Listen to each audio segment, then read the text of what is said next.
အားလုံးပဲမင်္ဂလာပါဆိုတော့ကျွန်တော်ဒီနေ့ဗီဒီယိုလေးထဲမှာတော့ဒီ Ginsuki Minkyo 50cc ဆိုင်ငယ် license ဘယ်လိုယူရမလဲ license ယူဖို့ဘာတွေလိုအပ်လဲဆိုတာနဲ့ပတ်သက်ပြီးတော့ပြောပြပေးတော့မှာဖြစ်ပါတယ်ဆိုတော့ကျွန်တော်တို့ဒီ license ယူဖို့ဆိုရင်အဓိကရေးဖြည့်နဲ့တင်မောင်းပြထားဖို့လိုအပ်ပါတယ်ဆိုတော့ဒီရေးဖြည့်နဲ့တင်မောင်းပြဖို့အတွက်ဒီဂျီရိုရှက်ကောက်ဖို့လို့ခေါ်တဲ့ကားဆိုင်ကတင်တန်းကြောင်းတွေကျွန်တော်တို့လိုမျိုးဒီအပြည့်တင်တန်းကြောင်းတွေမဖြစ်မနေတက်ဖို့လိုအပ်လားဆိုလို့ရှိရင်မလိုအပ်ဘူးလို့ပဲပြောပါလိမ့်မယ်။ဘာလို့လဲဆိုတော့ဒီ Ginsuki Minkyo 50cc ဆိုင်ငယ် license ဆိုတာကဒါကိုယ်တိုင် set study လုပ်ပြီးတော့ယူလို့ရတဲ့ license မျိုးစားဖြစ်ပါတယ်။ဆိုတော့ကျွန်တော်ရှေ့မှာပြောခဲ့လို့ပဲဒီရေးဖြည့်နဲ့တင်မောင်းပြဖို့လိုအပ်တယ်ပေါ့နော်။ဆိုတော့ဒီရေးဖြည့်ပေါ့နော်။ရေးဖြည့်ရဲ့အတွက်ကကျွန်တော်တို့ဘာတွေလုပ်ရမလဲဆိုတော့ရေးဖြည့်အတွက်ကကျွန်တော်တို့ဒီကားကရစီကန်လမ်းစီကန်တွေကိုလေ့လာတော့ဖို့လိုအပ်ပါတယ်ဆိုတော့ဒီလိုလေ့လာဖို့ဆိုရင်ဒါကျွန်တော်တို့ Google တို့ဒီ YouTube တို့ဒါမှမဟုတ်ကျွန်တော်တို့စာအုပ်ဝယ်ပြီးတော့လေ့လာလို့ရပါတယ်ဒီ set study လုပ်လို့ရတယ်ပေါ့နော်ဆိုတော့နောက်တစ်ခုကကျတော့ဒီတင်မောင်းပေါ့နော်တင်မောင်းကလည်းပဲကျွန်တော်တို့ဒီကိုရေးဖြည့်ရမယ်ဒါ license ရုံးဒါမှမဟုတ်ရဲစကန်ဒါမှမဟုတ်ဒီဂျီရိုချက်ကခိုးမှာကျွန်တော်တို့တင်မောင်းလုပ်လို့ရပါတယ်နောက်တစ်ခုဒီတင်မောင်းဆိုတာကပေါ့နော်တင်မောင်းဆိုတာကကျွန်တော်တို့ဒီဆိုင်ငယ်စီးနီးတင်ပေးတာပါပြောချင်တာကျွန်တော်တို့အောင်အကြမရှိဘူးပေါ့နော်အောင်အကြမရှိဆိုတော့ကလူတိုင်းအောင်နေဆိုတဲ့တိပြပါအဲ့တော့ရှင်းပြောရရင်ကျွန်တော်တို့ဒီဆိုင်ငယ်မစီးတတ်ဘူးဆိုရင်တော့မှအဆင်ပြေပါတယ်ဒါပေမဲ့ကျွန်တော်အမြင်ကတော့ဒါစပိန်ကတော့ကောင်းကောင်းစီးထားဖို့တော့လိုအပ်တယ်ပေါ့နော်အဲ့တော့ဆိုင်ငယ်စီးတတ်ဆိုင်ငယ်မစီးတတ်ဘူးဆိုရင်တော့မှဒါစပိန်လောက်ကတော့စီးတတ်ထားဖို့လိုအပ်တာပေါ့နော်အဲ့လိုမဟုတ်ဘူးဆိုရင်တော့ဒါတကယ်လက်တွေ့လမ်းမပေါ်မှာမောင်းတဲ့ချိန်မှာတိုင်ပတ်လိုက်မယ်ပေါ့နော်ဆိုတော့ဒီရေးပြည့်နဲ့တင်မောင်းမှာဘယ်ဟာကအရေးကြီးလဲဆိုတော့ဒီကရေးပြည့်ကရေးကြီးတယ်ပေါ့နော်ဘာလဲဆိုတော့ကျွန်တော်တို့ဒီရေးပြည့်ကအောင်အကြရှိပါတယ်ဆိုလိုချင်တာရေးပြည့်ကြရင်ဒါ license မရောက်လို့တောင်ပြောလို့ရတယ်ပေါ့နော်โอเคဆိုတော့ဒီရေးပြည့်ဖြည့်ဖို့ကကျွန်တော်ခက်လာပေါ့နော်ခက်လာဆိုလို့ရှိရင်တော့ခက်တယ်လို့ပဲပြောရလိမ့်မယ်ပေါ့နော်ဘာလဲဆိုတော့ဒီရေးပြည့်ကကျွန်တော်တို့ဒီအောင်မှတ်ကအမှတ်ပြည့်50ရှိရပေါ့နော်အမှတ်ပြည့်50မှာကျွန်တော်45မှတ်အထက်ရမှအောင်မှာဖြစ်ပါတယ်ပြီးရင်ဒီမေကွန်းအပုတ်ရေ52ပုတ်မှာဖြည့်ဆိုခြင်းရလဲပဲမိနစ်30ပဲရတယ်ပေါ့နော်ဆိုတော့ကျွန်တော်မိနစ်30အတွင်း52ပုတ်ဖြည့်ရပါမယ်အဲ့တော့တပုတ်ကိုကျွန်တော်တို့34စက္ကန့်လောက်ပဲဖြည့်ဆိုခြင်းရတယ်ပေါ့နော်ပြီးရင်ကျွန်တော်တို့အမှတ်ပြည့်50မှာ45မှတ်အထက်ရဖို့လိုအပ်ပါတယ်အဲ့တော့အမှန်တမ်းပြောရမယ်ဆိုရင်ဒါကျွန်တော်တို့ဂျပန်လူမျိုးတွေတောင်မှတစ်ခါတည်းတစ်ချိန်နဲ့အောင်ဖို့ဆိုတာတော်တော်ခက်ရဲတယ်လို့ပြောရမယ်ပေါ့နော်ဘာလို့ဆိုတော့ကျွန်တော်အတွေ့အကြုံရဆိုရင်15လောက်တော့ဖြစ်ရင်4-5လောက်ပဲအောင်တာတွေ့တယ်ပေါ့နော်โอเ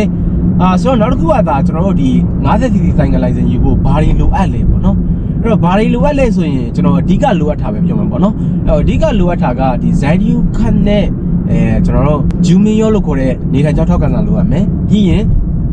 ဓာတ်ပုံလိုအပ်မှာပေါ့နော်ဆိုတော့ဒီဓာတ်ပုံကကျွန်တော်တို့ license ပြေဖို့ဖောက်တင်တဲ့ချိန်မှာဒီအသုံးပြုဖို့အတွက်ဓာတ်ပုံပေါ့နော်အဲ့ဒီဓာတ်ပုံလိုအပ်ပါတယ်ဆိုတော့ကျန်တာဘာမှမလိုအပ်ဘူးပေါ့နော်အဲ့တော့ပြောချင်တာကျွန်တော်ဒီမြန်မာနိုင်ငံက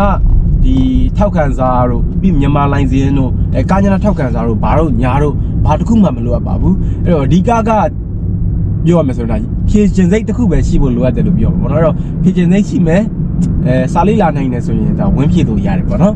ပြီးကွန်ကြစိတ်ကလည်းကျွန်တော်ပြောပြပါတယ်ကွန်ကြစိတ်ကလည်းပဲ9200ပဲရှိရပေါ့နော်အဲ့တော့ဈေးနဲ့တက်သွားတယ်အရင်တော့ဒီ8050တဲ့ရှိရဆိုပေမဲ့လည်းသိရမလား9200ဖြစ်သွားတယ်ပေါ့နော်အဲ့ဒါတော့ကျွန်တော်လည်းဘာလို့ဈေးတက်သွားလဲဆိုတော့မသိဘူးပေါ့နော်โอเคရှင်းပြောရမယ်ဆိုရင်ဒီ 50cc ဆိုင်ငယ် license ယူဖို့ဆိုရင်ဒါ set style လုပ်ပြီးယူလို့ရတယ်လို့နောက်တစ်ခုကျွန်တော်လိုမျိုးဒါအပြင်တင်တန်းနေတက်ပြီးယူလို့ရတယ်ပေါ့နော်အဲ့တော့ကျွန်တော်လည်းပဲဒီ Ginsuki Minkyo 50cc ဆိုင်ငယ် license နဲ့ပတ်သက်ပြီးတော့တင်တန်းတစ်ခုဖွင့်ပေးထားပါတယ်ဆိုတော့ကျွန်တော်တင်တန်းမှာကတော့ဒီရေးဖြည့်အတွက်တင်ကြရမျိုးမဟုတ်ဘဲနဲ့ကျွန်တော်ဒီစာမွဲဖြည့်ဖို့လိုအပ်တဲ့စာရနေဘယ်မှာဖြည့်ရမှာလဲဆိုတာကအစဒီဆိုင်ငယ်ဝယ်နီးဒီကျွန်တော်ဒီဆိုင်ငယ်စီတန်နီးရေပုံဘယ်လိုကြည့်ရမလဲဆိုတဲ့အထိကျွန်တော်အကုန်လုံးရှင်းပြပေးရပေါ့နော်စာပို့လုပ်ပေးရလို့ပြောပါမယ်โอเคဆိုတော့ကျွန်တော်ရမှာတင်တန်းကဒီ video class ပေါ့နော်အဲ့တော့ video class ဆိုရင်လည်းကျွန်တော်တပတ်တစ်ခါ zoom meeting လုပ်ပေးတယ်ပြီးရင်ကျွန်တော်ကတခြားအတန်း video class တွေနဲ့မတူတာက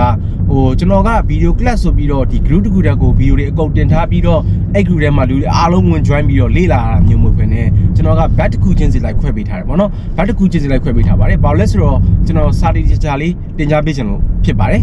နောက်တစ်ခုကကျွန်တော်ဒီ batch ခုချင်းစီခွဲပေးထားဆိုတော့ဘယ်လိုခွဲရလဲပေါ့နော်အဲ့တော့ဘယ်လိုခွဲလဲဆိုတော့ကျွန်တော်ပေကိုအများနဲ့ဝင်ကြည့်နေရလို့ဆိုသိတယ်ပေါ့နော်ကျွန်တော်ကဒီလာတိုင်းမှာအတန်းတစ်ခုဖွင့်ပေးပါတယ်ဆိုတော့ကျွန်တော်လာတိုင်းမှာအတန်းတစ်ဖွင့်ပေးပြီးတော့ batch တစ်ခုချင်းစီလိုက်ခွဲပေးတယ်ပေါ့နော်အဲ့တော့ဆိုတော့ဒီကျွန်တော်တင်တန်းကိုဘယ်အချိန် join လို့ရလဲပေါ့နော်အဲ့တော့ဘယ်အချိန် join လို့ရလဲဆိုရင် join တာတော့အချိန်မရွေး join လို့ရပါတယ်ဘာလို့လဲဆိုတော့batch အဟောင်းတွေ batch တစ်တွေဝင် join နေဆိုလည်းပဲကျွန်တော်အိမ်မှာ video တွေတင်ပေးထားတယ်ဒီ zoom meeting တွေဆိုလည်းပဲဒါမတက်နိုင်ဘူးဆိုကျွန်တော် record တွေတင်ပေးထားတဲ့အတွက်အတားကြည့်အောင်ပဲပေါ့နော်ဒါပေမဲ့ကျွန်တော်အနေနဲ့ကြံပေးချင်တာကတော့ကျွန်တော်အတန်းတစ်ကြီးညာအချိန်မှာလာ join တာတော့အကောင်းဆုံးပဲပေါ့နော်ဘာလို့ဆိုတော့အဲ့လိုလာ join မယ်ဆိုတော့